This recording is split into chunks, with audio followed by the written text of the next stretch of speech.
Hey everybody. Got this book here called The New York Game, Baseball and the Rise of a New City by Kevin Baker.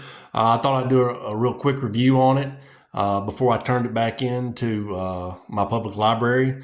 I don't buy all the books that I read sometimes. I actually check them out sometimes as well and stuff. This was a really good book. It took me a little bit less than a month to read this book. But as the title says, it's about New York, and it's about baseball and its impact and the rise of New York. When New York became kind of the big town that we knew. Along with that rise and ascent was also the rise and ascent of the game of baseball, and many of the ball players that we've known, and if you don't know very much about baseball, that people know about, to include somebody like Babe Ruth. This was talked about all the teams in New York from the middle of the 19th century all the way to the middle of the 20th century, up until prior to the World War II.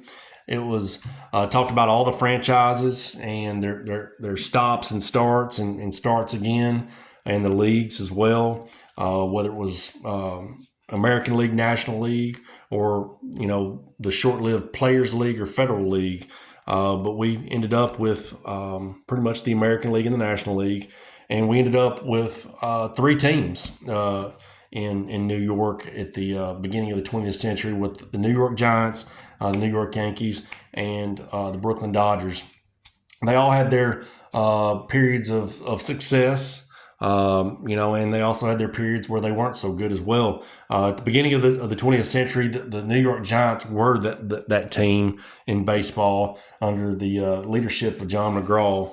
And he had players such as Christy Mathewson, Mel Ott, Carl Hubble, Bill Terry, and those guys. And they were the first successful. They were the first successful organization in New York, not the Yankees. The Yankees didn't become successful until the Boston Red Sox owner, Harry Frazee, was a little cash strapped, and he traded his star pitcher, Babe Ruth, to the New York Yankees in 1920. And the rest, as they say, is history as far as his success and his legend in the game of baseball. And that's covered in detail in this book as well, along with his relationship with Lou Gehrig, and the city of New York itself. The city really loved the Babe and what he embodied. And Babe, I think he enjoyed living in New York, for that matter, as well, and stuff. So it also covers the Yankees with Lou Gehrig. There's a pretty, we all know the story of Lou Gehrig for the most part, but there was a touching little, chapter in there, that, really was very touching about, his death and his passing and everything like that.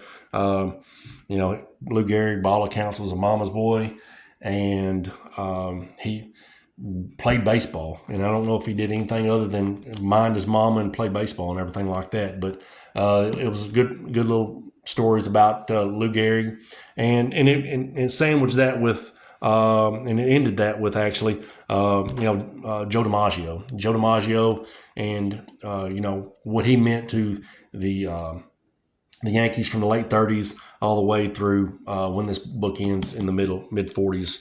1945. I think that they said that Joe DiMaggio's hitting streak actually began, I think, the day that maybe Lou Gehrig died. So I didn't know that. So the Yankees had their success, and then there was that hard scrabble, blue collared borough of Brooklyn. They didn't really have a whole lot to hang their hat on and a whole lot of success. But towards the tail end of this book, which was the 30s and 40s, their fortunes kind of changed under Larry McPhail, Branch Rickey, and the likes, and Leo Durocher. They started becoming a contender in the National League, And, if there's a part two of this, it would be kind of nice to have Kevin Baker finish the story of the Brooklyn team from, the mid 40s all the way to probably, the time that they won the championship in 55 and then till the time that they left for, and the Brooklyn Dodgers left for LA. I thought it was, I thought after I got through reading this book that this guy, the author, set himself up perfectly for a sequel, excuse me, to start another book. And there's plenty of subject matter there to do it.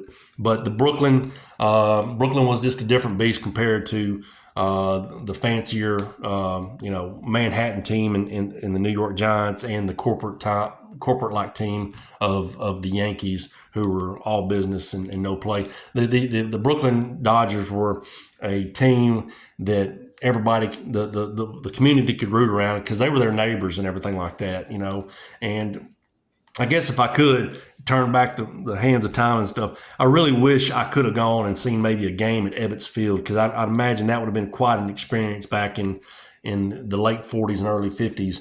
Because, they talk about, either the voice of Red Barber or Scully, Vince Scully. They'd all have a transistor to their ear while they're at the ballpark and everything like that. I think it would have been kind of a cool experience to be at a Brooklyn Dodgers game in that period of time. So, but that's not necessarily covered. Red Barber's covered, and how there was pushback with the advent of radio, where the owners didn't really want radio coverage of their ball games and stuff, because they were concerned that if people were more interested in listening to the radio, they wouldn't come to the game. And the Giants and the Yankees were against it, but the Dodgers, on the other hand, were not. And it was part of the reason why they had such a loyal following, is because they feel because of the radio broadcast of Red Barber and them embracing those things. So I thought that was kind of an interesting story. But there's a lot going on in this book. It's a really good book.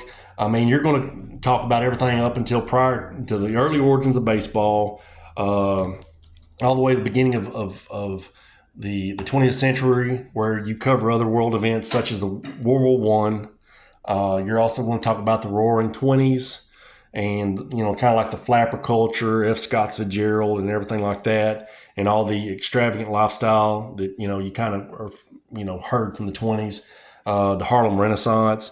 And then it gets to, the 30s, which we all kind of know after the stock market crashed in 29, the Depression followed, and how baseball was in the 30s, and how, players of significance like Lou Gehrig and those guys were taking pay cuts and stuff, which was understandable considering the times, and all the way up to the 40s of, World War II.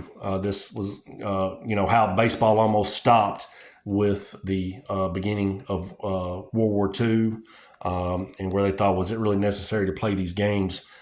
Should our players be playing, should our players be at war and doing other things towards the war effort, or should we continue the games? Luckily for us as baseball fans, the games continued. Maybe not at a higher level, because some of the great ball players of that era were drafted in the war, but still yet they had ball. But really a good book. Another thing about gambling, we see gambling in today's game and in today's sports is it's in everything that we see nowadays. There's a money line and there's a spread on just about everything.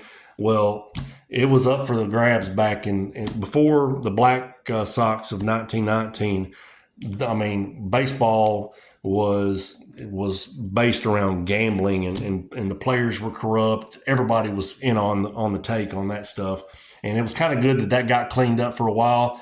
But here we are over 100 years later, and we're back to gambling being a big part of the game. Now it's just legalized and stuff. So that was another cool aspect of it as well. The corruption of New York is a part of it, with Tammany Hall and the political machinations of New York City and everything like that. So, really a lot going on here. And then the good guys. There's the good guys, the political figures like Fiorillo LaGuardia, I only knew LaGuardia prior to this as just an airport, but I learned a lot about LaGuardia as the politician, and I think he was the mayor. But it's a really good book, and it covers a little bit of everything, like Joe D right there, the pass ball of Mickey Owens in the 41 series. Really touching of Lou Gehrig. The very end of that was, and that was really good right there. And the guy, LaGuardia and Red Barber. But it's in 5 parts. It's 477 pages. I think any baseball fan would really enjoy it. If you're interested in the history of New York, you're going to enjoy it. I think Kevin Baker, in my opinion, if he wrote a second book, it'd be great, because I'd finish it up too. Because like I said, I'm more familiar probably with the game from like the 1940s to present day than I am here. So I learned a lot in this here, but I'd really like to see how he follows it up and everything like that. But on a scale of 5 stars, I would definitely give this, I'd give it 4.5. I'd give it 4.5. It's not a page turner necessarily where you have to continue reading it. There's a lot of characters, and a lot of those characters fall off. It's like one chapter after another of like anecdotal stories and whatnot. So don't feel like you have to just kind of stay crammed up in it or anything like that. Well, folks, like I said, check it out at your library if you can. Maybe you can find it on Amazon or wherever you like to purchase books at. But it's worth your while if you're a fan of baseball, and like I said, a history nut of maybe New York City.